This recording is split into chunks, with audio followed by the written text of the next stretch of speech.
The stars had never felt so hostile. Out here on the fringes of known space, where the galaxy's edge blurred into the void, I, Alex Kane, a lone explorer from Earth, found myself staring death in the face.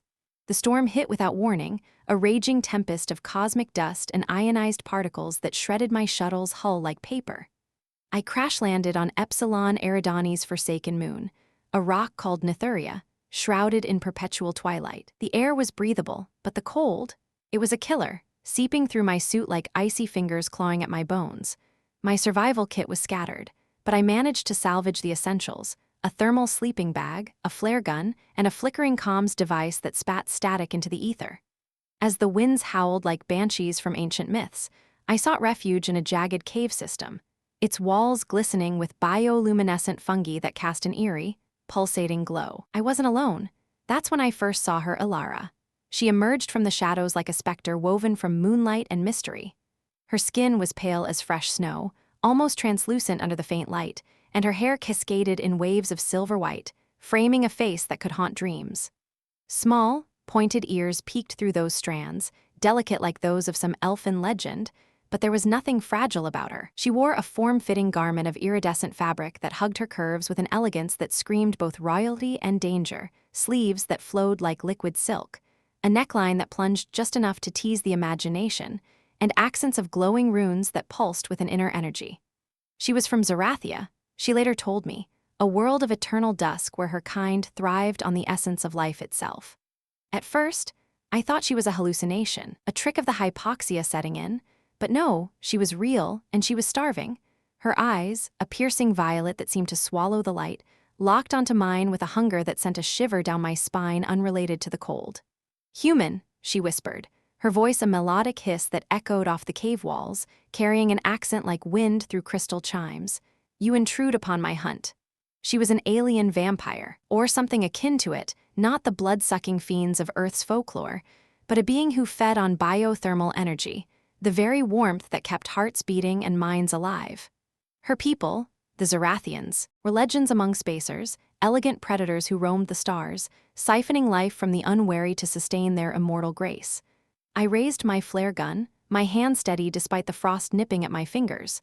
"Stay back," I growled, my breath fogging the air, but she didn't attack. Instead, she tilted her head, those pointed ears twitching slightly, as if assessing me like a curious artifact. The storm outside intensified, sealing us in with a wall of swirling debris. We were trapped together in this frozen tomb, two strangers from opposite ends of the cosmos, bound by survival's cruel whim. As the temperature plummeted, my suit's heaters failed one by one. I could feel my core heat dropping, my limbs growing heavy. Elara watched me with an unreadable expression, her body language a mix of predatory grace and reluctant intrigue. "You will not last the night," she said matter-of-factly, gliding closer with steps that barely disturbed the dust. Her scent hit me then, a faint, intoxicating aroma like ozone mixed with wildflowers from a forgotten world. It was disarming, pulling at something primal within me. I unzipped the sleeping bag, its insulated fabric my last bastion against the void. "Then share it," I challenged, my voice laced with the defiance that had carried humanity through countless stellar wars. To my surprise, she didn't laugh or lunge. Instead, a faint smile curved her lips, revealing teeth that gleamed like polished pearls, sharp at the edges but not monstrous. "Bold for a Terran," she murmured, slipping into the bag beside me without another word. The confined space forced us close, her cool skin brushing against my warmer flesh through our layers. It was awkward at first, a tense standoff where every shift amplified the intimacy. But as the hours dragged on, the cold deepened its grip, and Elara's composure cracked. "I require sustenance," she admitted, her voice softer now, almost vulnerable. Her hand rested lightly on my arm, and I felt a subtle pull, not painful, but a gentle siphoning of my body's heat. It was intimate, invasive, yet strangely exhilarating, like sharing a secret no one else could understand. In that moment, as our breaths mingled in the dim glow, I realized this wasn't just survival. There was a spark, forbidden curiosity igniting between us. Her eyes met mine, and for the first time, I saw not a predator, but a being as lost in the storm as I was. Humanity's unyielding spirit had always turned the tide against the stars' horrors. Now, it seemed, it might just melt the ice around an alien heart. The night wore on, the storm's fury a distant roar compared to the quiet storm brewing within our shared cocoon. Elara's presence was a paradox. Her body, though cool to the touch, radiated an allure that warmed me in ways the bag never could. We talked in hushed tones, bridging the gulf between our worlds. She spoke of Zerathia, a realm of towering spires carved from obsidian, where the skies were alive with auroras that danced to the rhythm of stolen energies. Her people were nomads of the night, eternal wanderers who fed sparingly to maintain balance, but isolation had made them wary of outsiders. I shared tales of Earth, the blue marble teeming with life, where humans had clawed their way from caves to the cosmos through sheer willpower. "We don't give up," I told her, my hand accidentally brushing hers in the tight space. A jolt passed between us, not of energy drain, but something electric, alive. She paused, her violet eyes widening slightly, those elegant ears perking up as if hearing a melody only she could detect. As dawn's faint light began to filter through the cave's entrance, Nytheria's short day cycle breaking the storm, Elara shifted closer, her form pressing against mine for warmth she claimed she didn't need. But I knew better. In that shared vulnerability, barriers crumbled. She wasn't just surviving, she was connecting.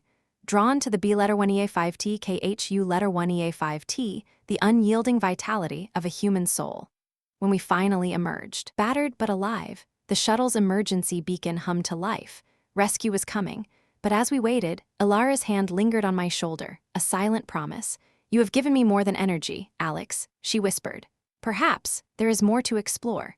Little did I know, that night in the sleeping bag was just the beginning of a cosmic romance that would redefine what it meant to love across the stars. The rescue ship arrived like a guardian angel from the void, its engines humming a reassuring bass that cut through the thinning storm. As the hatch opened and medics swarmed us, Elara vanished into the shadows, leaving only a faint trace of her scent on my suit. I was whisked back to the orbital station, poked and prodded, declared fit despite the ordeal. But my mind was elsewhere, replaying the feel of her against me, the way her eyes had softened in the glow. Days blurred into weeks aboard the station, a floating hub of interstellar trade and diplomacy. I threw myself into repairs and reports, but Elara haunted my thoughts. Then, one evening in the dimly lit lounge overlooking the swirling gas giant below, she reappeared. Dressed in a flowing gown that accentuated her lithe figure, silver threads woven with starlight patterns, she approached with the grace of a predator who had decided not to pounce. "Alex," she said, her voice cutting through the murmur of alien conversations. I could not stay away. We talked for hours, her laughter a rare, tinkling sound when I recounted human follies, like our obsession with coffee or our wars over trivial borders. She confessed her kind, rarely formed bonds, viewing others as fleeting sources of sustenance. But with me, it was different. "Your heat, it's not just physical, it's a fire that defies the cold of space." Our encounters grew frequent, stolen moments in hidden alcoves where the station's hum masked our whispers. One night, as we watched a meteor shower streak across the viewport, she leaned in, her lips brushing my ear. "Let me show you Zerathian ways," she murmured, her hand tracing patterns on my chest that sent waves of warmth through me, not draining, but sharing. It was then that our connection deepened, a blend of curiosity and desire that transcended species. Humanity's audacity had always conquered the unknown. Now, it was conquering her heart. The station's corridors became our playground, a labyrinth of secrets where Elara and I danced on the edge of discovery.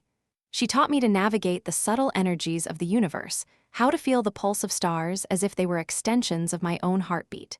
In return, I introduced her to human passions, music that made her sway with unexpected delight, stories of lovers defying odds that mirrored our own budding tale. But shadows loomed. Whispers among the crew spoke of Zerathian hunters pursuing Elara, exiles who saw her fraternization with a lesser being as betrayal. One fateful shift, as we met in a maintenance bay, alarms blared. Intruders, her kin, had boarded, their ships cloaked in darkness. The fight was fierce. I grabbed a plasma welder, improvising it into a weapon, while Elara unleashed bursts of energy that lit the room like fireworks. We moved as one, my human ingenuity complementing her ethereal power. In the chaos, she shielded me from a blast, her body absorbing the hit with a glow that faded her pallor momentarily. As the last assailant fled, she collapsed into my arms, her violet eyes dim. "You saved us," she breathed, her hand cupping my face. In that moment, our bond solidified, a fusion of worlds that no force could sever. Recovery was slow, but in the medbay's quiet, Elara's strength returned, drawn from my proximity. "We are linked now," she said, her fingers intertwining with mine. The universe felt smaller, our love a beacon against the vast emptiness. Yet, greater challenges awaited, for love in the stars is never without its trials. The orbital station buzzed with the aftermath, security teams scouring for remnants of the attack. Elara and I found solace in a private quarters, the viewport framing Nytheria's moon like a silent witness to our entanglement. Her touch had changed, no longer just a need for sustenance. It was a caress filled with intent, her cool skin warming under my hands as if drawing life from our shared rhythm. One evening, as the station dimmed for simulated night, she pulled me close. "Alex, let me taste your world fully," she whispered, her lips grazing my neck.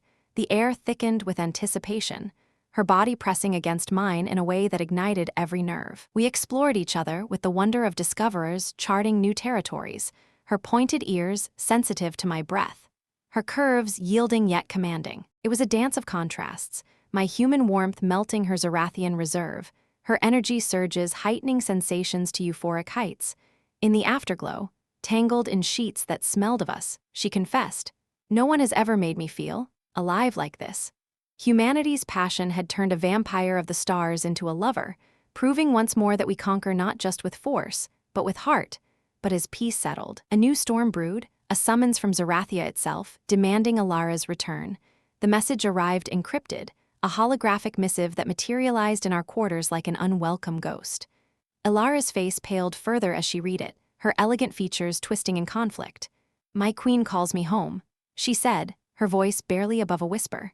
To answer for my choices, I refused to let her go alone. We commandeered a shuttle, slipping away under the cover of a supply run. The journey to Zerathia was perilous, navigating asteroid fields and pirate lanes, but our bond made us unstoppable. En route, we shared stories of our pasts, her centuries of solitude, my years chasing horizons. Laughter mingled with tension, awkward moments where cultural misunderstandings sparked humor, like when she mistook my attempt at a romantic dinner for a ritual sacrifice. Approaching Zerathia, the planet's dark beauty unfolded, continents of shadowed forests and cities aglow with bioluminescence. We landed amidst intrigue, greeted by guards in ornate armor. The queen, a towering figure with eyes like black holes, regarded me with disdain. "A human? You dilute our essence with this. Mortal." The trial that followed was a spectacle of ancient rites, where Elara defended our love against accusations of weakness. I stood by her, my words a testament to humanity's resilience. In a climactic duel of wills, I challenged a champion, using wit and tech to outmaneuver raw power. Victory came, but at a cost. Elara's exile lifted, yet with conditions that tested our devotion.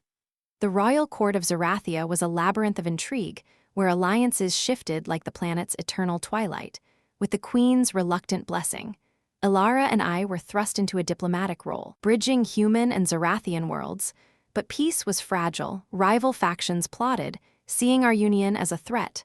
One night, during a grand banquet, poison tainted my drink, a subtle assassination attempt. Elara sensed it, her energy link alerting her. Chaos erupted as she confronted the traitor, her powers flaring in a display of protective fury. I joined the fray, my improvised weapons turning the tide. In the aftermath, as we escaped to a secluded tower, awkward confessions flowed. "I feared losing you," she admitted, her body trembling against mine. Humor lightened the mood when I joked about human remedies for poison, leading to shared laughter amid the tension. Our love deepened, a force that reshaped destinies. Years later, on a balcony overlooking Zerathia's auroras, Elara and I stood hand in hand.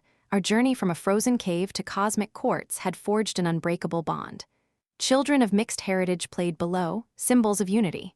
Humanity had not just survived the stars, we had loved them into submission. And in Elara's eyes, I saw eternity, our story a legend whispered across the galaxy. PH letter 1E7N1. The storm raged like the fury of forgotten gods, whipping cosmic dust into a frenzy that clawed at the hull of my shuttle.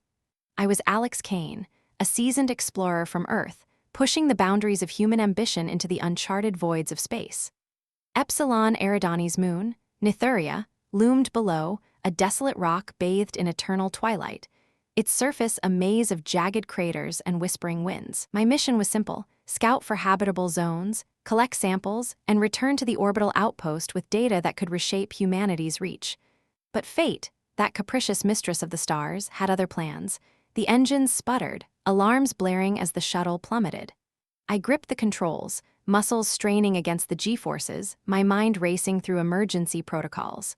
"Come on, hold together," I muttered through gritted teeth, sweat beading on my forehead despite the dropping temperature.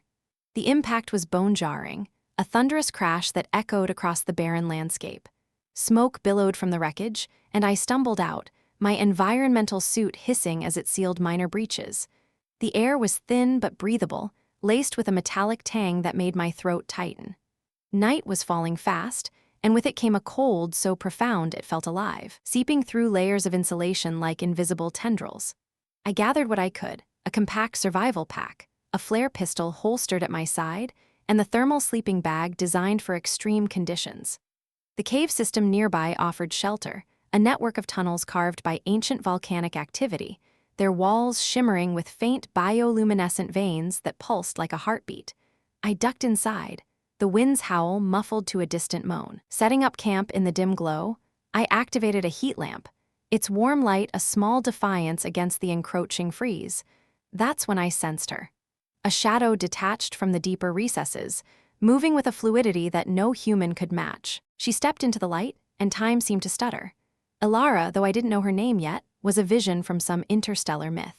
Her skin was alabaster pale, almost glowing under the fungi's luminescence, stretched taut over a frame that was both ethereal and undeniably alluring.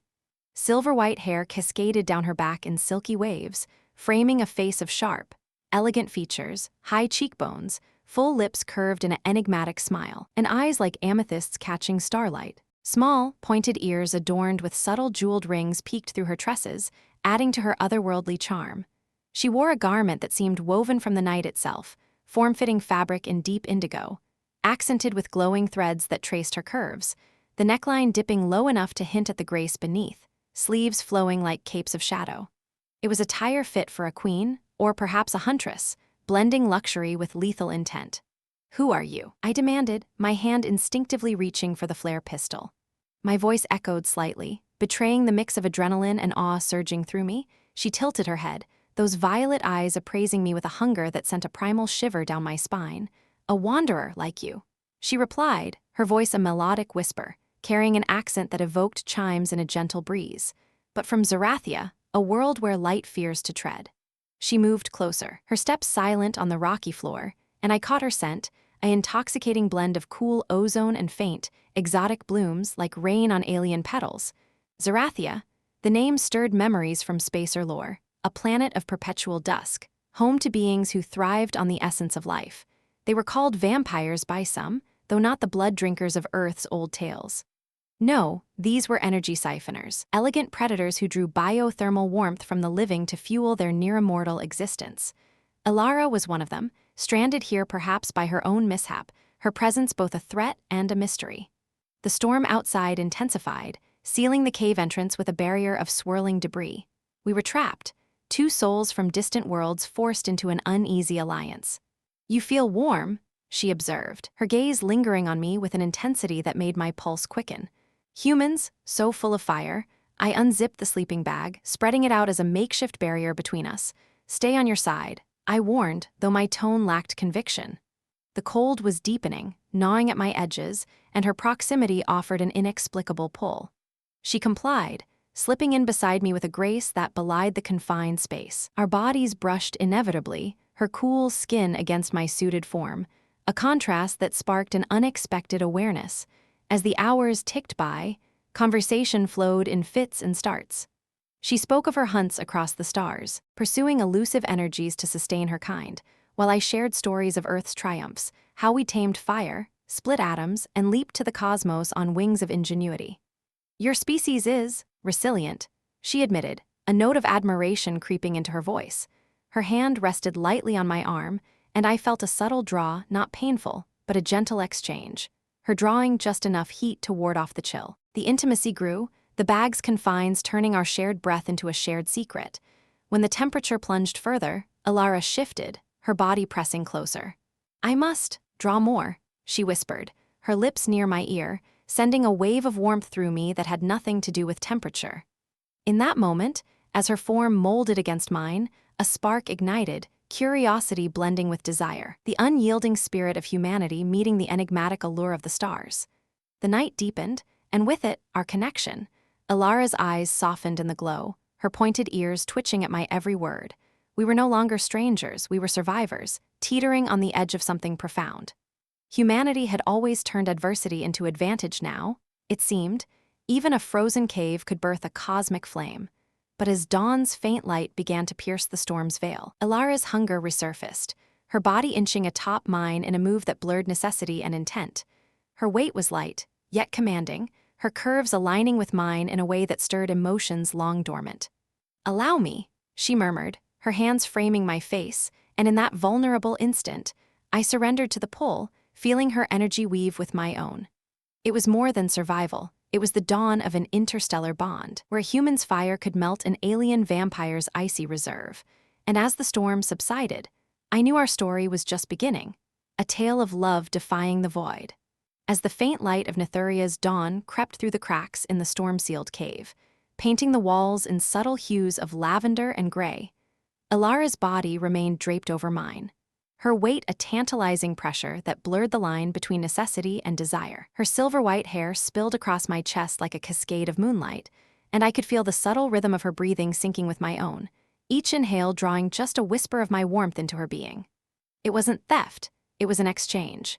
Intimate and profound, her cool skin gradually absorbing the heat from my core while sending back faint pulses of energy that made my nerves hum with an unfamiliar vitality. In that cocoon of shared survival, the world outside, the howling winds, the shattered shuttle, the vast indifference of space faded into irrelevance, leaving only the two of us, entangled in a web of curiosity and unspoken longing. I shifted slightly, careful not to disrupt the delicate balance, but the movement brought her face closer to mine, her violet eyes half-lidded in the dim glow, locking onto me with an intensity that stirred something deep within. "Your essence is intoxicating," she murmured, her voice a silken thread that wrapped around my thoughts, pulling them toward her. Those pointed ears, delicate and adorned with faint, glowing veins like intricate jewelry, twitched ever so slightly, as if attuned to the quickening beat of my heart. Her hand, slender and cool, traced a slow path along my arm, fingers lingering at the pulse point on my wrist, where she could feel the rush of blood beneath my skin. It was a touch that promised more, a gentle probe that tested boundaries without crossing them, yet it ignited a slow burn in my veins, a heat that had nothing to do with the thermal bag's insulation. The cave's air grew thicker, charged with an electric tension that mirrored the storm's remnants outside. Elara's body, clad in that iridescent fabric that clung to her curves like a second skin, pressed firmer against me, her hips aligning with mine in a way that sent sparks racing through my body. The garment's neckline had shifted in our closeness, revealing the smooth expanse of her pale collarbone, where faint runes shimmered like stars embedded in her flesh. I could sense her hunger evolving, not just for sustenance, but for connection, her kind's eternal solitude cracking under the weight of human resilience. "Tell me," she whispered, her lips brushing the shell of my ear, sending a shiver cascading down my spine. "What does it feel like, this fire you carry? Does it burn as fiercely in moments like these?" My breath caught, the question hanging between us like a veiled invitation.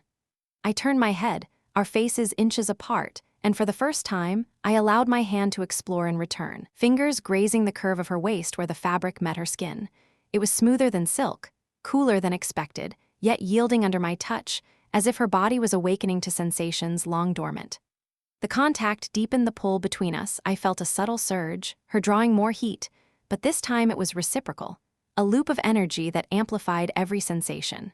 Her eyes darkened, pupils dilating in the low light, and she let out a soft, almost inaudible sigh that resonated through me, stirring desires I'd buried under layers of duty and exploration. Outside, the wind began to subside, its furious roars softening to murmurs, but inside our shared space, a different storm brewed, one of anticipation and restrained passion. Elara's leg draped over mine, the subtle pressure of her thigh against my hip igniting a warmth that spread like wildfire.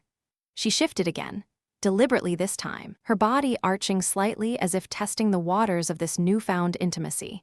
"In Zerathia," she continued, her voice husky now, laced with a vulnerability that made her seem less predator and more equal.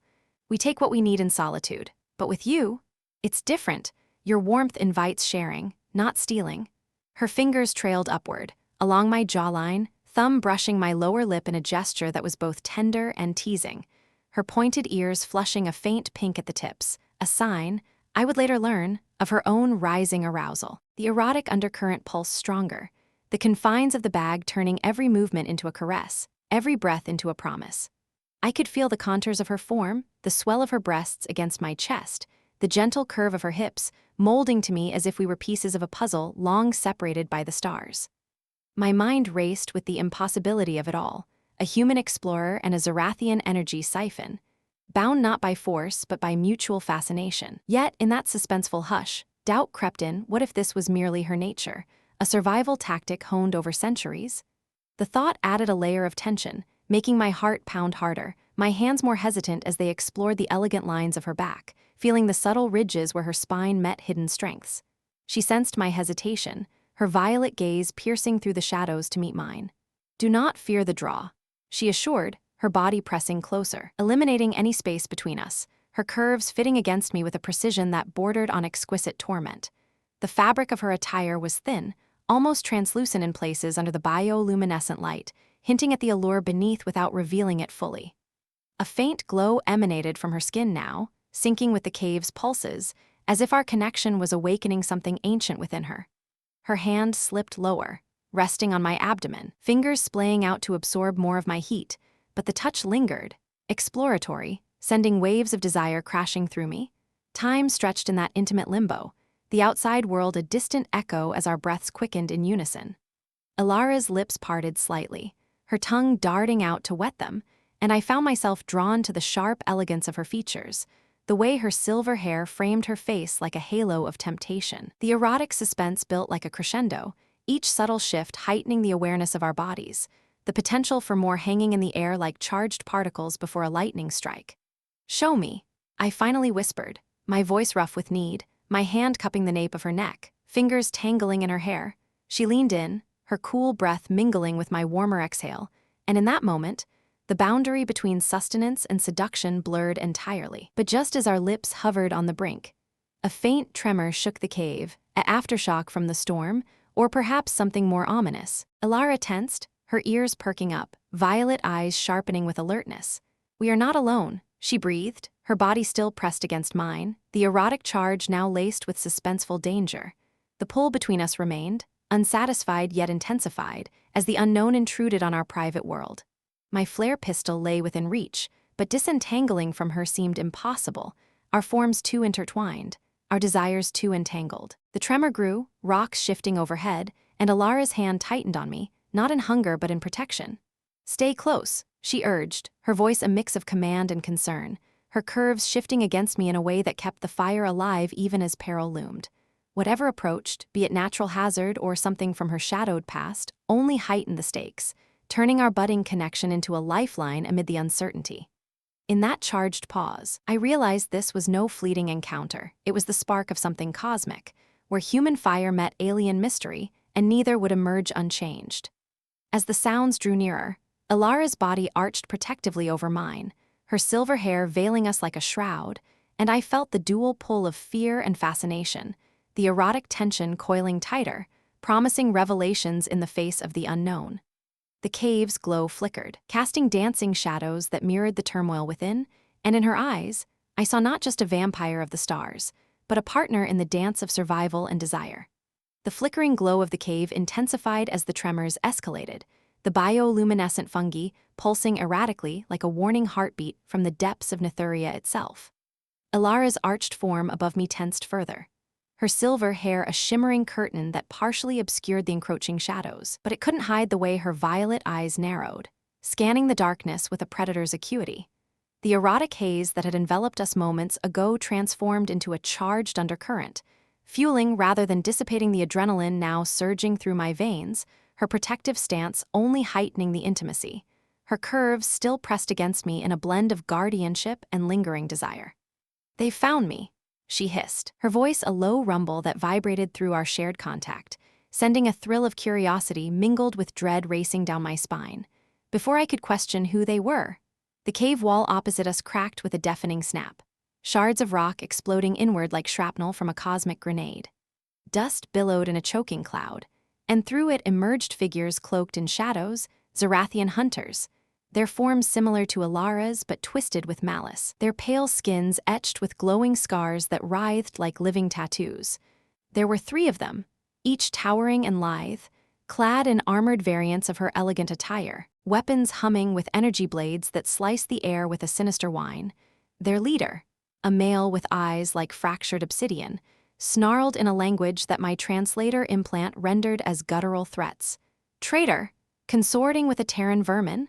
The Queen will have your essence for this betrayal." My heart pounded like a war drum, the thrill of the unknown crashing over me as Elara sprang into action, her body uncoiling from mine with fluid grace that left me breathless.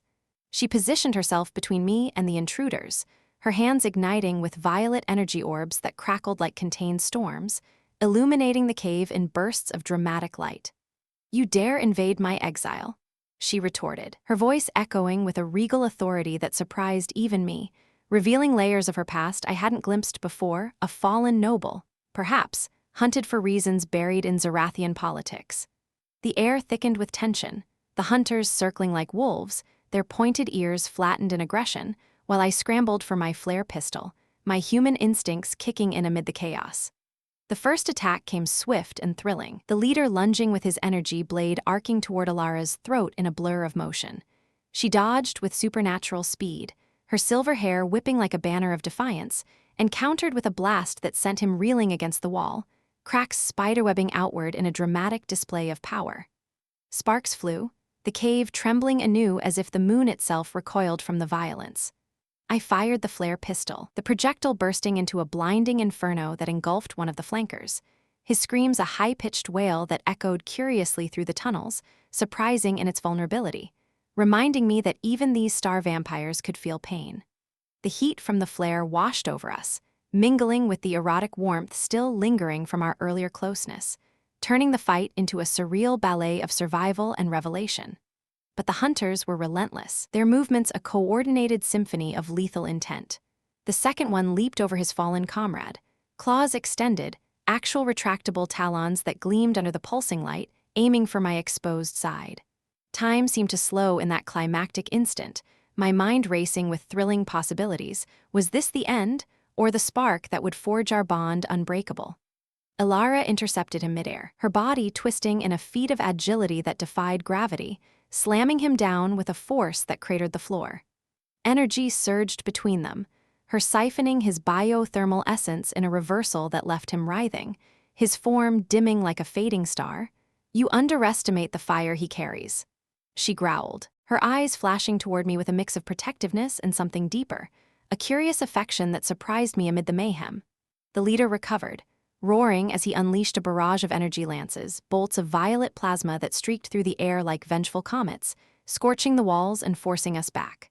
One grazed my shoulder, searing through my suit in a burst of pain that thrilled through my nerves, heightening every sense, the metallic tang of blood, the acrid smoke, Elara's intoxicating scent, now laced with the ozone of battle. Dramatic shadows danced wildly as the fungi reacted to the chaos, their glow surging to near-blinding levels, casting the scene in a theatrical strobe that amplified the suspense.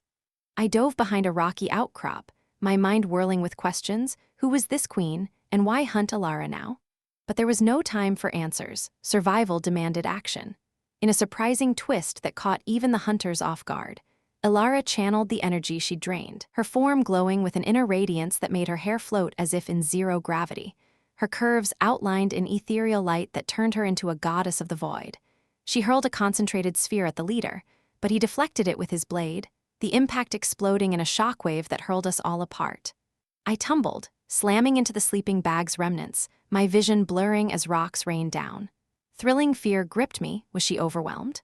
But then, in a moment of curious ingenuity, I spotted a vein of the bioluminescent fungi exposed by the cracks, pulsing with untapped energy.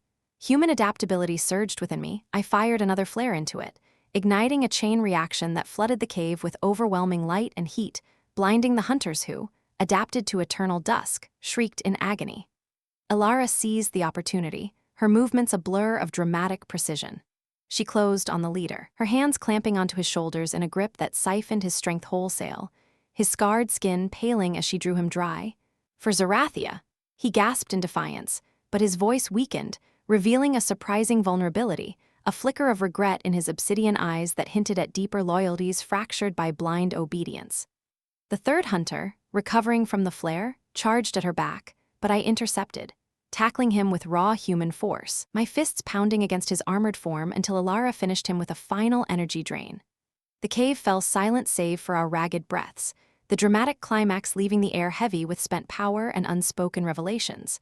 As the dust settled, Elara turned to me, her violet eyes wide with a mix of thrill and curiosity, her body trembling from the exertion yet still radiating that alluring glow.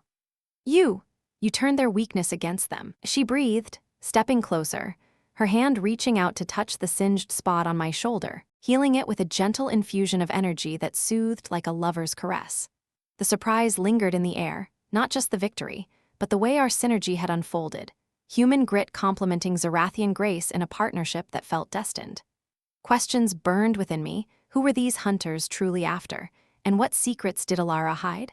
But in that thrilling aftermath, as she pulled me into an embrace that reignited the earlier spark, I knew the answers would come, unraveling in ways as surprising as our first encounter. The cave's glow stabilized, casting a softer light on the fallen foes, their bodies inert husks now, drained of essence. Elara's pointed ears drooped slightly in exhaustion, but her gaze held mine with a newfound intensity, the dramatic events forging a bond that pulsed between us like a living current. "We must leave," she urged, her voice laced with urgent thrill, "before more come." Hand in hand, we navigated the debris toward the entrance, the storm outside finally broken, revealing a landscape bathed in Nytheria's eerie dawn. But as we emerged, a distant hum echoed, a ship approaching, its silhouette ominous against the horizon, promising further climactic confrontations and curious twists in our unfolding saga. My pulse raced with the thrill of it all, the surprising depth of our connection making every step feel like a leap into the unknown. Elara glanced back at me, her silver hair catching the light, and in that moment, I wondered what other secrets the stars held, ready to surprise us at every turn. The adventure had only intensified, drawing us deeper into a web of drama and desire that neither world could have foreseen. The hum of the approaching ship grew louder, slicing through the crisp dawn air of Nytheria like a blade through silk, its silhouette sharpening against the horizon as a sleek Zerathian cruiser, all angular shadows and pulsing energy veins that mirrored the scars on the fallen hunters inside the cave. Elara's grip on my hand tightened, her cool fingers interlacing with mine in a way that sent a fresh wave of that electric connection surging between us. But now it was laced with the drama of impending confrontation, her past crashing into our fragile present like an asteroid field into a fragile hull. "That's no rescue vessel," she murmured, her violet eyes narrowing as she pulled me behind a jagged outcrop, her silver hair whipping in the wind that still carried remnants of the storm's fury. The thrill from our battle lingered in my muscles, a humming adrenaline that made every sense sharper, but as the ship descended with a dramatic whoosh, kicking up dust devils that swirled like accusatory ghosts, I couldn't shake the curious knot in my stomach. What fresh chaos had our unlikely alliance unleashed? We crouched there, her body close to mine once more, the intimacy of the sleeping bag echoing in this new hiding spot, but now amplified by the stakes, her curves brushing against me in the tight space, a reminder of desires barely explored amid the ruins of combat. The cruiser touched down with a ground-shaking thud, its ramp extending like a judgmental tongue, and out poured more Zerathians, a squad of armored enforcers, their pointed ears adorned with command insignias, led by a figure whose presence screamed authority. She was tall, even by their standards, with hair like molten platinum cascading down her back. Her attire a regal fusion of armor and elegance that hugged her form with intimidating precision. "Ara," the leader bellowed, her voice carrying across the barren terrain like a thunderclap, laced with a mix of fury and something almost maternal. "You cannot hide forever, sister. The queen demands your return and an explanation for this abomination." "Sister," the word hit me like a plasma bolt, heightening the drama in an instant as Elara stiffened beside me, her cool composure cracking just enough for me to see the vulnerability beneath. "Vexa," she whispered, her tone a cocktail of resentment and reluctant affection, revealing a family tie that added layers to her exile I hadn't anticipated. Awkward didn't begin to cover it. Here I was, a human interloper in what felt like a cosmic family feud, crouched in the dirt with a woman who just drained her kin to protect me. And now, her sibling was storming the scene like a scorned relative at a forbidden wedding. I stifled a chuckle at the absurdity, humanity's penchant for finding humor in disaster bubbling up unbidden as Vex's squad fanned out, scanners humming to life, their violet beams sweeping the landscape like accusatory spotlights.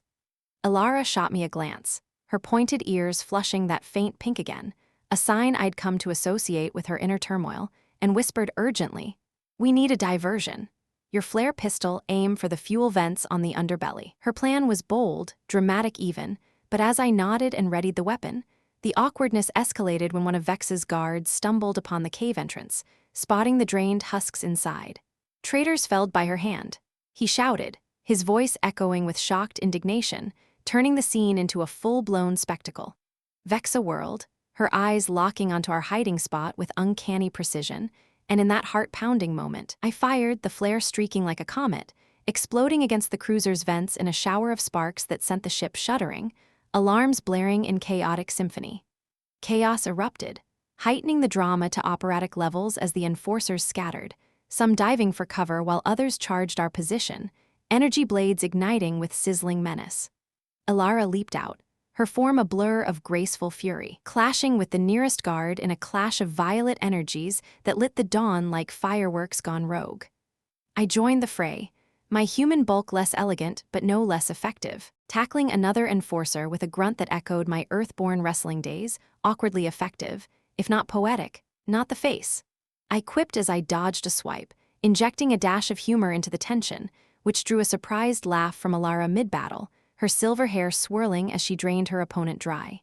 "Humans and their jests, even in peril," she called back, her voice laced with amusement that cut through the drama like a light in the void. But the awkward situations piled on like poorly stacked cargo crates when Vexa closed in, her blade humming inches from Elara's throat in a standoff that screamed sibling rivalry on steroids.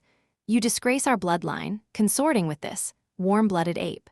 Vexa snarled, her pointed ears pinned back in rage, her curvaceous form tense like a coiled spring. Elara parried, their energies clashing in a dramatic burst that forced me back, but not before I overheard fragments of their heated exchange, accusations of betrayal, whispers of a royal scandal that had led to Elara's exile. It turned out she defied the queen by refusing a political union, choosing solitude over subjugation, and now my presence was the spark igniting old wounds.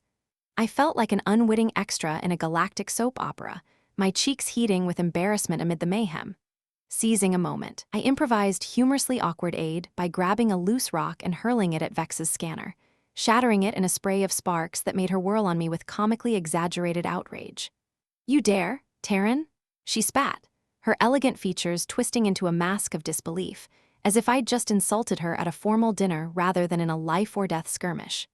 The distraction worked, though Elara used the opening to siphon a burst of energy from Vexa, weakening her just enough for us to gain the upper hand. But the drama peaked when Vex's reinforcements beamed down from orbit, a dramatic escalation that turned the battlefield into a whirlwind of beams and blasts, the air crackling with ionized fury. In the midst of it, an awkward revelation hit as Elara and I fought back-to-back, her body syncing with mine in a rhythm born of our cave intimacy. I accidentally brushed against her in a way that elicited a soft gasp, not from pain, but from that lingering erotic spark.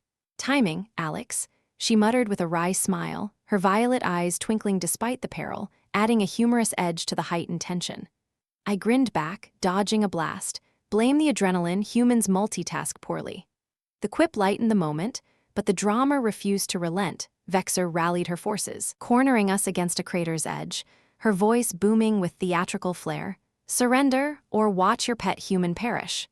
The awkwardness reached new heights when, in a desperate bid, Elara revealed a hidden truth, pressing a concealed amulet on her attire that projected a holographic message from the queen herself, a recording that exposed Vex's own ulterior motives, a coup disguised as loyalty. The projection flickered dramatically in the dawnlight, Vex's face paling as her squad turned questioning gazes her way. "You? How?" she stammered, the regal poise crumbling into comical disarray, her pointed ears drooping like wilted leaves. Laughter bubbled up in me again. Here was this formidable warrior, undone by family secrets and a bit of tech wizardry, turning the confrontation into a blend of high drama and farce.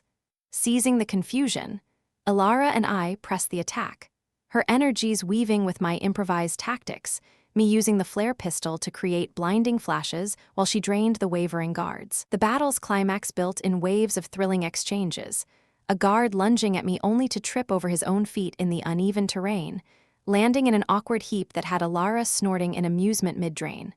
"Your kin lack grace," I teased, heightening the humor amid the drama, which earned me a playful glare from her as she finished him off. Vexa, cornered now, lashed out with a final, desperate surge, her blade grazing Elara's arm in a dramatic streak of energy that drew a hiss of pain from her lips. But humanity's unyielding spirit shone through. I charged Vexa, tackling her with raw force that sent us both tumbling into the dust, my hands pinning her wrists as Elara approached, her hand glowing to siphon just enough to subdue without killing. "Sister," Elara said softly, the drama softening into poignant awkwardness. "This ends now. Return and face the Queen's judgment." Vexa's eyes, so like Elara's yet hardened by ambition, flickered with defeat and a hint of reluctant respect.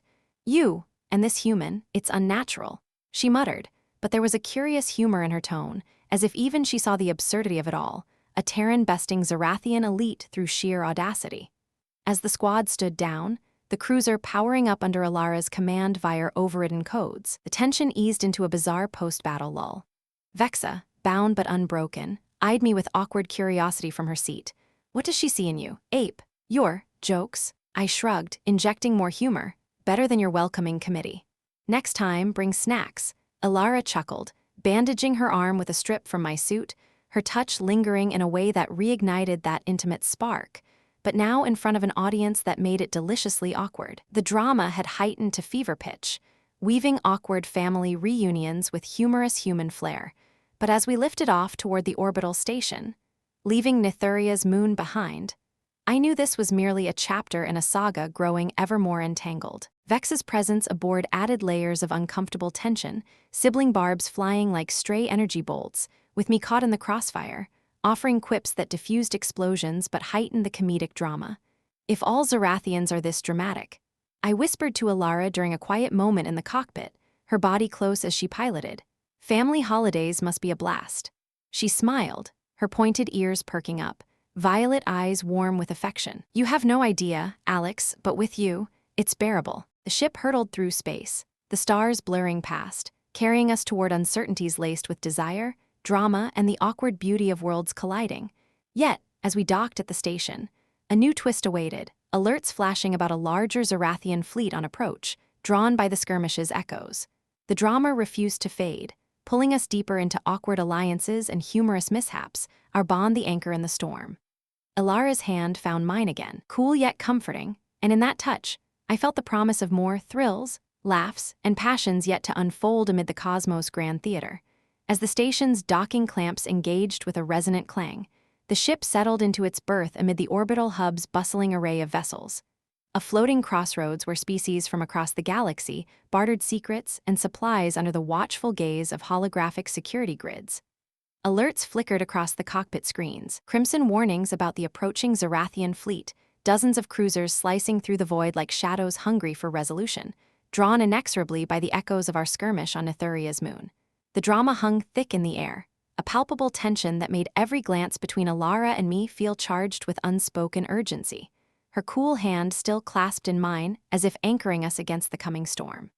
Vexa, secured in the rear hold with her subdued squad, muttered curses in her native tongue, her pointed ears twitching in frustration, but even she couldn't dampen the undercurrent of intimacy that had woven itself deeper into our connection during the flight, her reluctant presence only heightening the awkward thrill of stolen moments amid the chaos.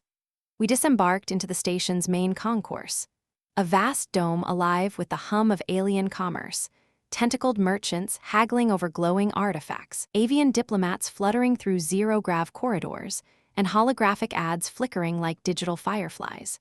Elara moved with her usual grace, her silver hair catching the artificial lights in a way that turned heads, curious stares from passers-by who sensed the otherworldly allure in her pale skin and elegant form. Clad now in a borrowed station jumpsuit that did little to conceal the curves beneath. But the alerts pursued us. Station security drones buzzing overhead with urgent broadcasts. Incoming fleet detected. All non-essential personnel to shelters. The drama escalated as we hurried toward a secure lounge. Vex's guards trailing under escort, their awkward glares a constant reminder of the family rift we'd inadvertently widened. "This is your fault, Terran," Vexa snarled from behind, her voice dripping with disdain, but I shot back with a wry grin. "Blame your timing, we were just getting to the good part down there." Elara's lips quirked in a subtle smile, her violet eyes meeting mine with a spark that promised respite from the turmoil. Even as the station's alarms wailed softly in the background, we slipped into a private suite, a haven of dimmed lights and plush furnishings designed for interstellar travelers seeking discretion, walls that shifted opacity at a touch, a viewport overlooking the swirling gas giant below, and a central chamber with an expansive rest pod that hummed with adjustable gravity fields. The door sealed behind us with a soft hiss, shutting out Vex's protests and the station's frenzy, leaving just Elara and me in a bubble of suspended time. The approaching fleet loomed in our minds, a dramatic shadow that made every second feel precious, urging us to seize the moment before the cosmos intruded again.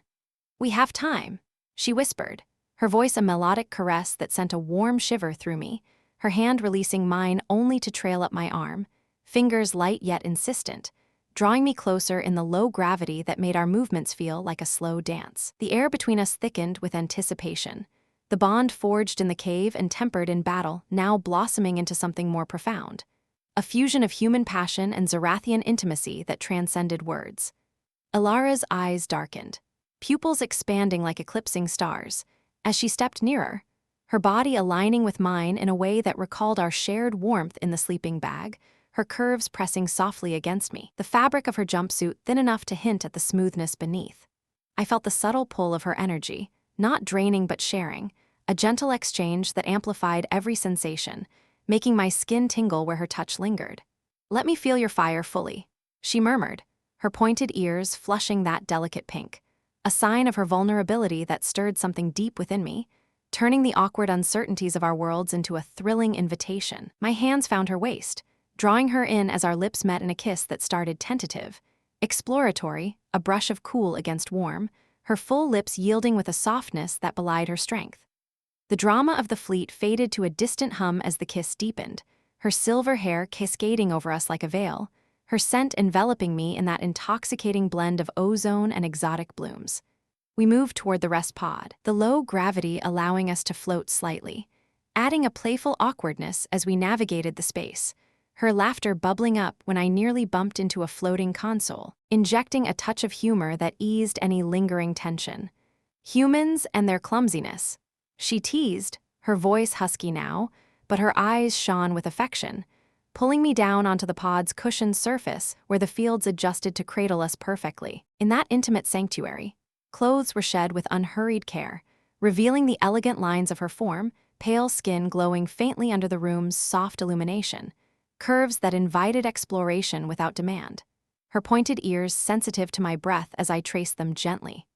The 18+ details unfolded in a tapestry of sensations, her cool touch warming against my skin, creating a delicious contrast that heightened every caress. The way her body responded to mine, arching in subtle waves as we connected on a level beyond physical, her energy weaving with my own impulses that built like a crescendo.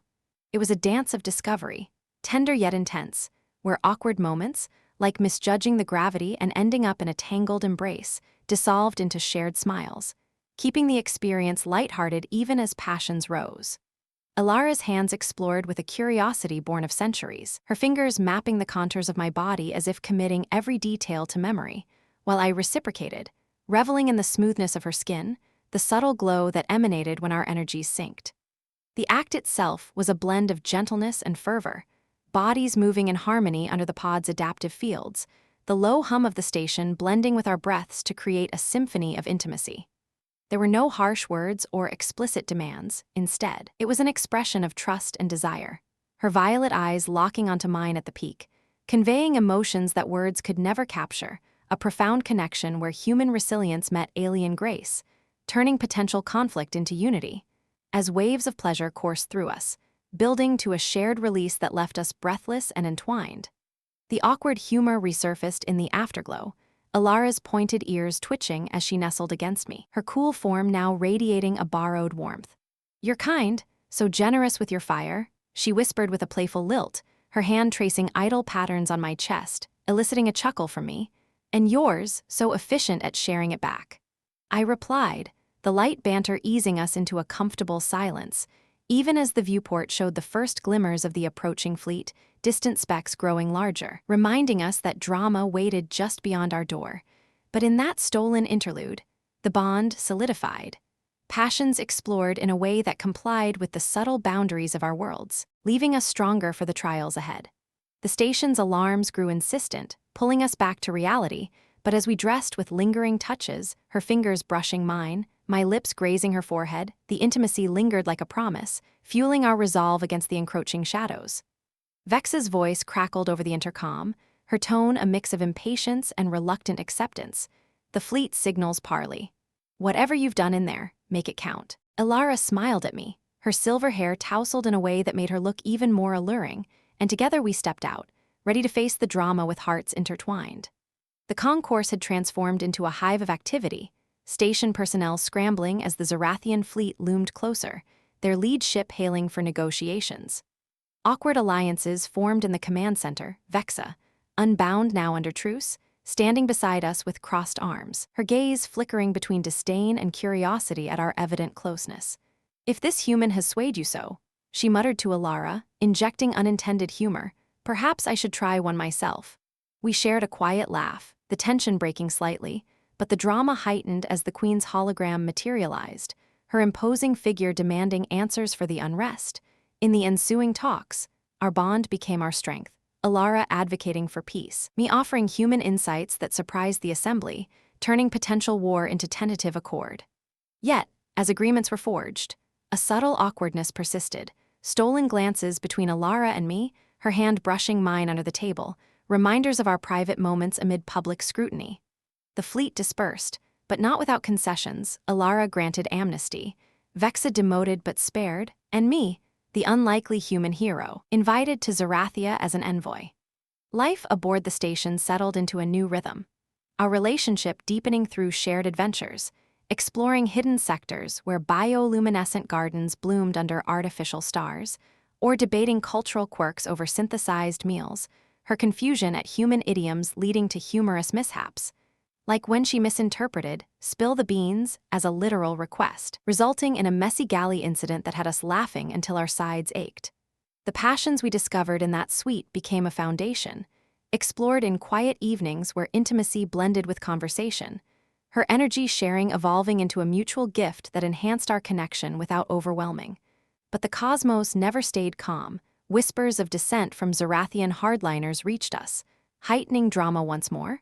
One night, as we lay entwined in our quarters, the viewport framing a nebula's swirl, an alert pierced the peace, a rogue vessel approaching, bearing markings of betrayal. Elara's eyes met mine, violet depths alight with determination, and in that moment, our bond felt unbreakable. Passions and partnership fused against whatever surprises awaited. Through it all, the awkward beauty of our union shone, a human and a Zerathian vampire, turning enemies into allies, solitude into companionship, and fleeting encounters into enduring love. The stars bore witness, their light a testament to humanity's unyielding spirit, capable of kindling flames even in the coldest voids. As the stars whispered their eternal secrets beyond the viewport, framing the nebula's hypnotic swirl in hues of indigo and gold, the alert's insistent chime shattered our tranquil entanglement, pulling Elara and me from the warm afterglow of our shared moments. Her body, still pressed against mine in the rest pod's embrace, tensed with a subtle shift that I felt more than saw, her silver hair tickling my skin as she lifted her head, violet eyes sharpening with the focus of a hunter roused from slumber. The rogue vessel's markings flashed on the holographic display, an insignia I didn't recognize at first, a twisted spiral encircled by thorns, evoking some ancient Zerathian heresy long thought extinct. The Shadow Covenant, Elara breathed, her voice a low murmur laced with a dread that sent a chill through me, contrasting the lingering warmth of our intimacy. We disentangled slowly, her cool fingers trailing along my arm in a reluctant farewell to the peace we'd carved out, dressing with the efficiency born of necessity as the station's defenses hummed to life around us. The concourse, once a bustling haven, now echoed with urgency, personnel rushing to stations, drones whirring overhead like anxious insects, and Vex's voice crackling over the comms from her quarters, her tone a mix of sarcasm and concern. "Seems your little paradise has attracted vermin. Sister, shall I join the fun?" Elara's pointed ears perked at the offer, a faint smile crossing her lips despite the tension, as we made our way to the command center, our hands brushing in silent reassurance. The drama of the fleet's recent departure had left the station on edge, and this new intruder amplified it, a lone ship slipping through the sensor net like a ghost from forgotten lore. As we arrived, the view screen dominated the room, showing the vessel's approach, sleek and obsidian black, its hull etched with glowing runes that pulsed erratically, as if alive with malevolent intent. Captain Hale, the station's grizzled human commander, nodded grimly at our entrance, his eyes flickering to Elara with a mix of respect and wariness earned from the negotiations. "It's hailing us, audio only, claims to have a message for the Terran consort." The words hung heavy, heightening the intrigue as all eyes turned to me, an awkward spotlight in this interstellar theater. Elara's hand found mine under the console, her energy pulsing gently through our link, a subtle infusion that steadied my nerves. "Play it," she commanded, her regal bearing surfacing like a queen in waiting, and Hale complied, the speakers crackling to life with a voice distorted by static yet hauntingly familiar, a melodic hiss that echoed Elara's own accent, but twisted with bitterness. "Alex Kane," the voice intoned, sending a jolt through me as if I'd been struck by one of their energy lances. "You dance with shadows, human, but the light reveals all. Elara of Zerathia is not what she seems. Ask her about the Veil Protocol before it's too late." The transmission cut abruptly, leaving the room in stunned silence, the powerful implication landing like a meteor in our midst. Elara's grip tightened, her violet eyes widening imperceptibly, a flicker of something guilt, fear, crossing her elegant features before she masked it with composure. The twist hit me then, a surprise that unraveled the tapestry of trust we'd woven. Who was this messenger, and what hidden truth lurked in her past that could threaten everything? The station rocked suddenly, alarms blaring as the rogue vessel fired a warning shot, a grazing plasma burst that skimmed the shields, sparking dramatic flares across the view screen. "They're powering weapons," Hale shouted, his team scrambling to retaliate, but my focus narrowed on Elara, the room's chaos fading to a distant roar. "What is the Veil Protocol?" I asked, my voice steady despite the storm brewing within, the intimacy we'd shared moments ago now laced with a curious betrayal that twisted my gut. She hesitated, her pointed ears drooping slightly, silver hair falling forward like a curtain hiding her expression, and in that pause, the surprise deepened. Vexa burst into the center, her guards flanking her, unbound and armed at Hale's reluctant nod. "Tell him, sister," Vexa urged, her tone surprisingly devoid of malice, eyes locking onto Elara's with a sibling solidarity that caught me off guard. "Or I will." The vessel fired again, this time breaching an outer hull section with a thunderous impact that sent tremors through the deck, heightening the urgency as evacuation protocols kicked in. Elara pulled me aside into an alcove, her body close once more, but now the contact felt charged with revelation rather than desire, her curves pressing against me not in passion, but in a plea for understanding. "The Veil Protocol," she confessed, her voice a whisper amid the blaring sirens, "was a directive from the Queen. Years ago, before my exile, I was tasked with infiltrating human outposts, siphoning not just energy, but knowledge, tech secrets, strategies to bolster Zerathia against potential threats." The words landed like a punch, the powerful twist unfolding. She'd engineered our meeting, causing my shuttle's crash with a subtle EMP burst from her hidden craft, drawing me into her web as a target for extraction. My mind reeled, surprise surging through me like a rogue wave, the shared sleeping bag, the erotic pull in the cave, the battles we'd fought side by side, all part of a calculated seduction. "You used me," I said, the accusation soft but sharp, the drama of betrayal clashing with the lingering echoes of our intimacy. Yet, as the station shuddered under another assault, Elara's eyes met mine, violet depths brimming with unshed emotion, her pointed ears flushing with genuine distress. "At first, yes," she admitted, her hand cupping my face, energy flowing not to drain but to share visions, flashes of her initial intent crumbling under the weight of genuine connection, her reports to the Queen altered to protect me, her exile deepened by her refusal to complete the protocol. The twist deepened in its surprise. She'd fallen for me truly, turning espionage into love, defying her orders and risking everything to shield humanity from Zerathia's more aggressive factions. Vexa's voice cut through the alcove's intimacy. "The Covenant knows, Elara. They've come to expose you and eliminate the human who turned a spy into a traitor. The rogue vessel's true nature revealed itself then, a splinter group of Zerathian purists who'd intercepted her communications, viewing our union as a dilution of their essence. The surprise rippled outward as Hale patched through intercepted data. The Covenant wasn't just attacking the station, they aimed to frame Elara as a double agent, sparking war between humans and Zerathians to purge impurities like our bond. In a surge of human ingenuity, I accessed the console, overriding protocols with codes from my Explorer days, broadcasting the truth via open channels. The Veil protocol's details, Elara's defection, all laid bare to force the Queen's hand. The battle intensified, the station's defenses trading fire with the rogue ship in a dazzling display of lasers and shields, dramatic explosions blooming in the void like fleeting stars. Elara and I moved as one, her energies bolstering the station's power grid while I coordinated counterstrikes, our link, forged in deception but tempered in truth, proving unbreakable. Vexa joined us, her blade igniting as boarding pods breached the hull, leading a charge against the invaders with a fierce loyalty that surprised even Elara. For family, Vexa growled, her curvaceous form a whirlwind of motion, draining assailants dry in bursts of violet light. The twist's power lay in its layers. What began as manipulation had evolved into salvation, Elara's initial ploy birthing an alliance that could unite our worlds. Amid the chaos, a personal revelation struck through our energy sharing. I'd absorbed fragments of Zerathian longevity, my wounds healing faster, senses sharpening in ways that mirrored her own. The surprise peaked when the Queen's fleet reappeared, not as enemies but reinforcements, her hologram manifesting in the command center. Elara, my daughter, you've fulfilled the true protocol, bridging divides, not exploiting them. Daughter, the word exploded in my mind, the ultimate twist unveiling Elara as the hidden heir, her exile a test to find a worthy consort beyond Zerathia's borders. Vex's knowing smirk confirmed it, the sibling dynamic shifting from rivalry to orchestration. Their feud, a facade to draw out dissenters like the Covenant.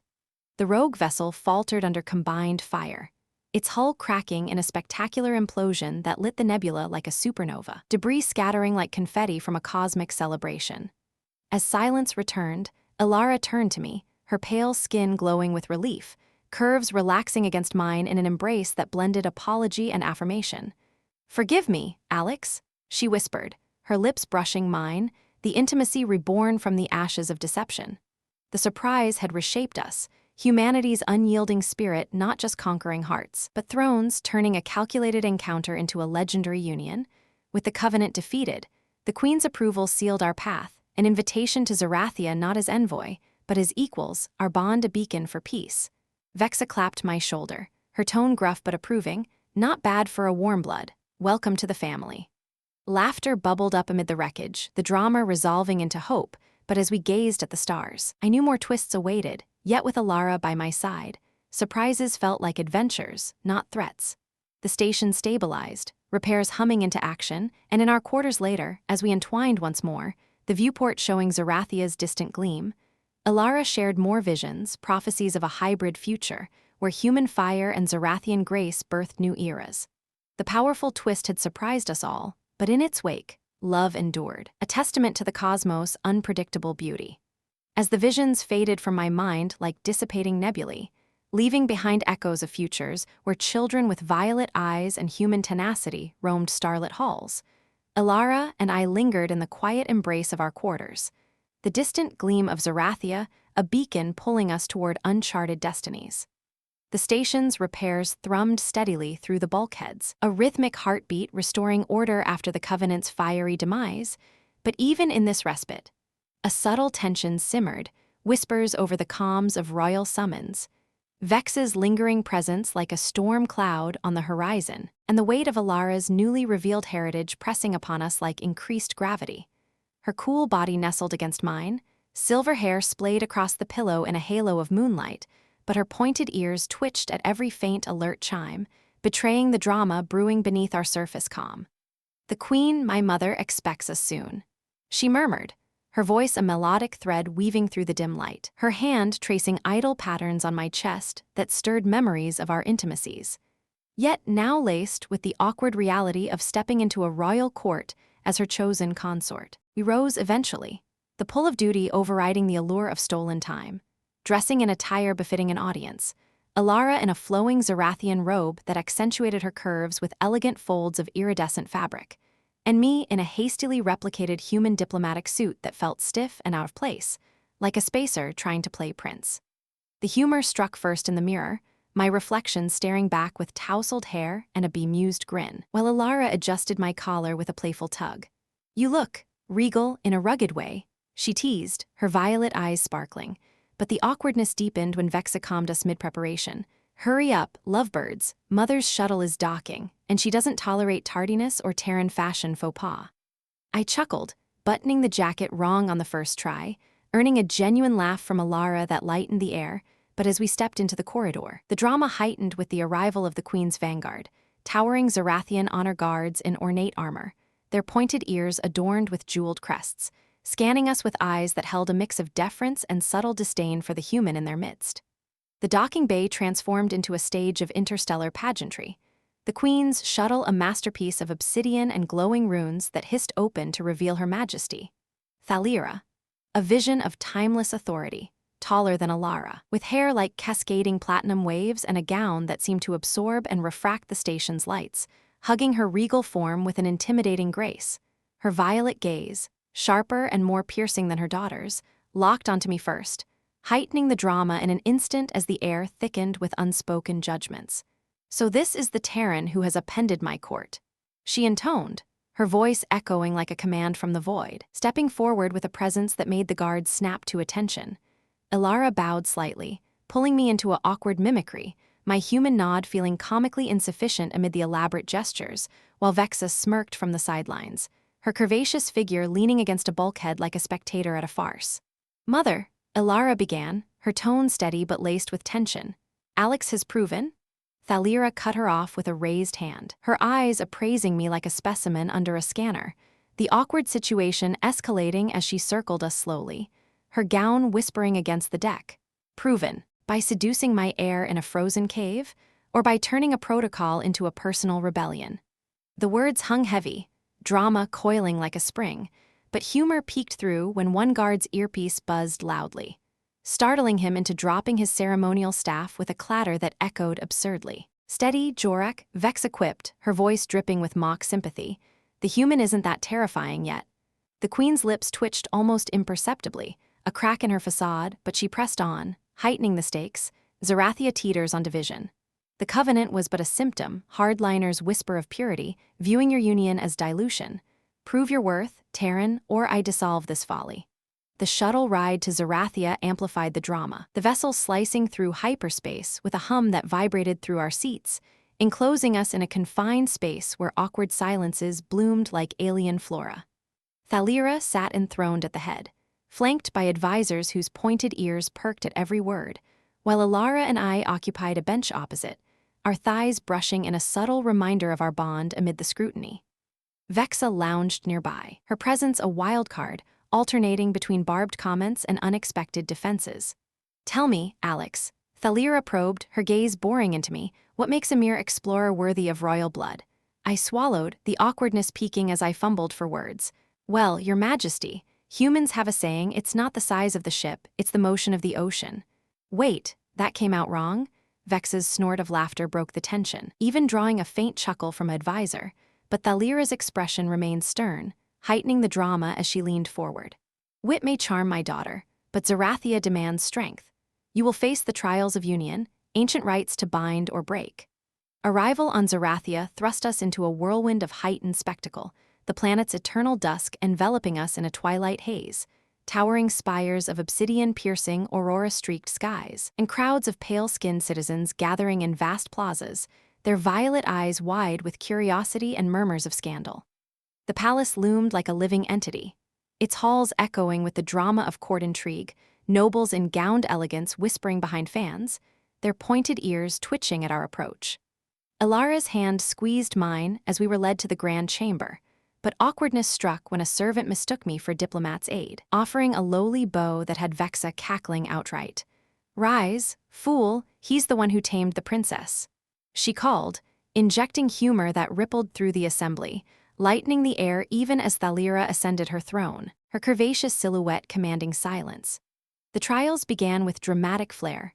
First, the essence merge, a ritual where Elara and I stood in a glowing circle, energies intertwining publicly before the court, her body close, curves aligning with mine in an echo of our private moments, but under watchful eyes.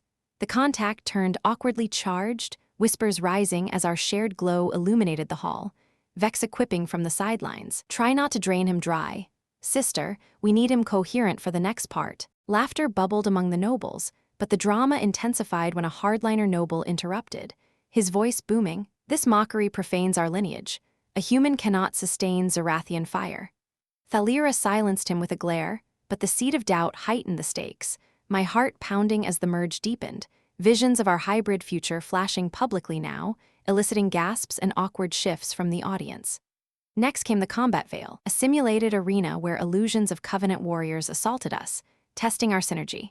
Elara's grace complemented my human brawn, her energy blasts weaving with my improvised tactics, dodging spectral blades, draining phantom foes, but awkward humor erupted when an illusion glitched, manifesting as a comically oversized beast that tripped over its own tentacles, sending me sprawling into Elara's arms amid courtly chuckles. "Your world's tech needs updating," I gasped, earning a smile from her as we vanquished it.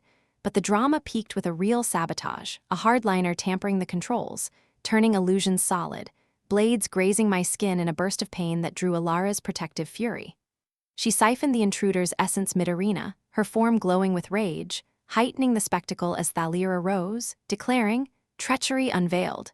The trials exposed the rot within. The final rite, the oath-bind, thrust us into ultimate drama, a chamber of ancient crystals where vows were etched into eternity, our bodies linked in a ritual dance that blurred public duty and private passion.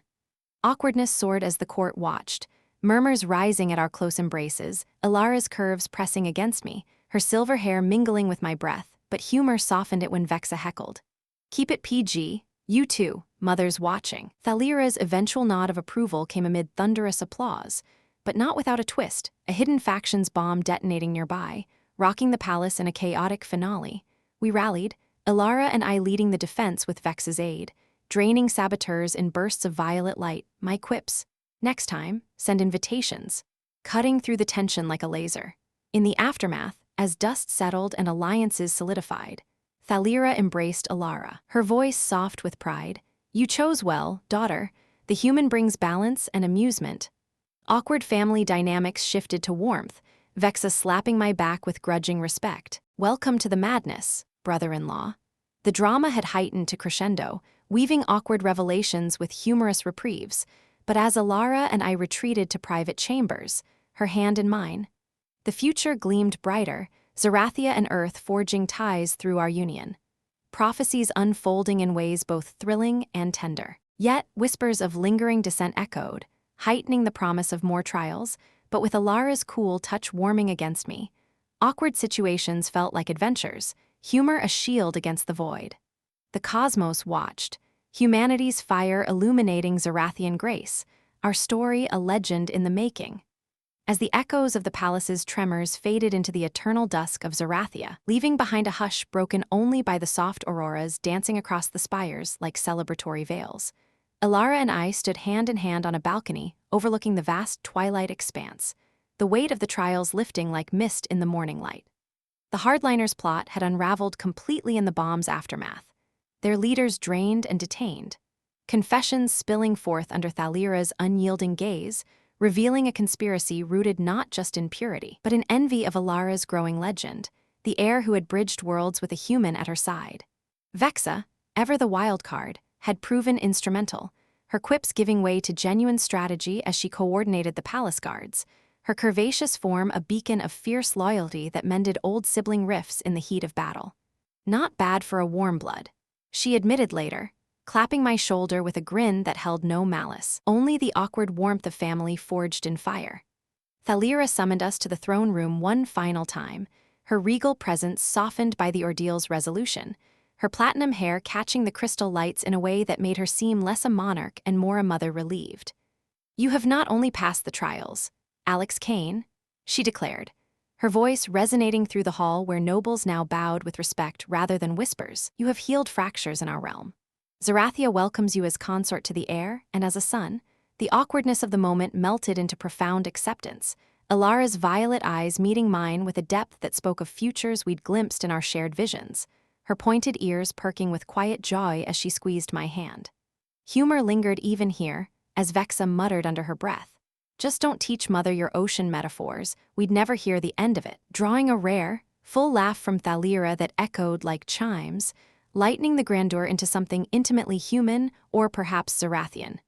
In the days that followed, peace settled like a gentle shroud over Zerathia, alliances with Earth blooming through diplomatic channels we'd helped open, shipments of human tech arriving to bolster their energy grids, while Zerathian knowledge of biothermal essence enhanced our medical advancements, turning potential rivals into partners across the stars. Elara and I found our rhythm in this new life, our bond evolving beyond the cave's desperate intimacy into a partnership of equals, mornings spent in sunlit gardens where she taught me to sense the planet's subtle pulses, afternoons debating court policies with a blend of her grace and my ingenuity, and nights where our energies intertwined in ways that defied species, her cool skin warming under my touch as we whispered dreams of hybrid legacies. Yet, it was in quiet reflections that the true ending crystallized, humanity's unyielding spirit, that fuck yeah resilience, proving once more that we didn't just survive the cosmos, we embraced it, turning predators into lovers, exiles into heirs, and strangers into soulmates. Elara leaned against me one evening, her silver hair splayed across the aurora's glow, her curves fitting perfectly as if the stars had designed us for this. "You came crashing into my world, Alex," she said softly, her voice a melody that still sent shivers through me, "and together, we've rewritten the stars." I pulled her closer, the awkward boy from Earth now a legend in alien halls, and replied with a smile, "And I'd do it all again, just maybe with a better shuttle next time." As years unfolded, our story became a beacon across the galaxy, tales of the human who melted a vampire's heart, inspiring unions that blurred boundaries and fostered peace. Children with violet eyes and boundless curiosity roamed the spires, symbols of a united future, while Vexa, ever the ant with a sharp tongue, regaled them with exaggerated accounts of our adventures, her humor ensuring the legacy endured with laughter. In the end, love wasn't just a spark in a frozen cave, it was the fire that illuminated the void, proving that even in the vastness of space, connections like ours could light the way home.